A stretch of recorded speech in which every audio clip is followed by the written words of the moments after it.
Hi and welcome to John's Maths Book. In this video, we'll be exploring another key concept in mathematics. If you find this tutorial helpful, then please show your support by subscribing, liking, and leaving a comment. Your positive engagement helps me create more content and allows me to bring you more valuable maths lessons. Without further ado, let's go over to the whiteboard. Let's look at how we evaluate the indefinite integral tan³Δθ dθ. We can rewrite this as the integral of tan²θ multiplied by tan⁻θ dθ. And we can use the trig identity where tan²θ is equal to secant²θ minus 1 to replace tan²θ to give the integral of secant²θ minus 1 multiplied by tan⁻θ dθ. If we multiply through by tan⁻θ, we now have two integrals to evaluate.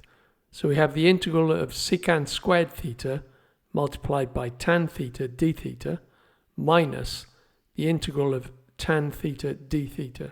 And for the first of these, we want to evaluate the integral of secant² multiplied by tan⁻θ dθ. And to do this, we're going to make a substitution.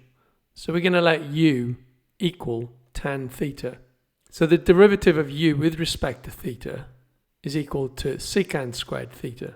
And therefore it follows that du is equal to secant² dθ. If we now make our substitution, we find we have the integral of u du.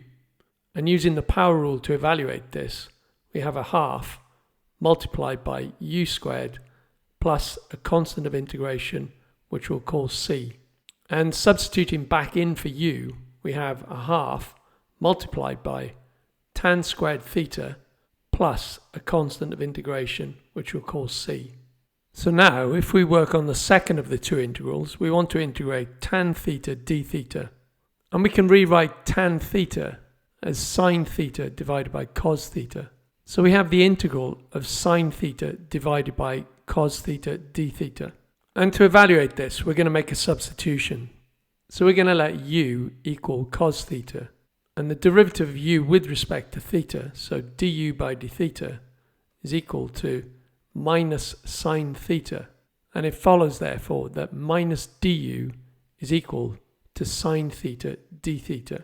And making the substitution, we have minus the integral of 1 divided by u du. And evaluating this gives minus the natural log of the absolute value of u plus a constant of integration. Substituting back in for u, we have minus the natural log of the absolute value of cos⁻θ plus a constant of integration. And using the laws of logs, this is equivalent to the natural log of the absolute value of 1 divided by cos⁻θ plus a constant of integration. And as 1 divided by cos⁻θ is equal to secant⁻θ, this gives the natural log of the absolute value of secant⁻θ plus a constant of integration. And putting the two results together, not forgetting to multiply the second result by this minus shown here, we have a final answer of a half multiplied by tan²θ minus the natural log of the absolute value of secant⁻θ plus a constant of integration.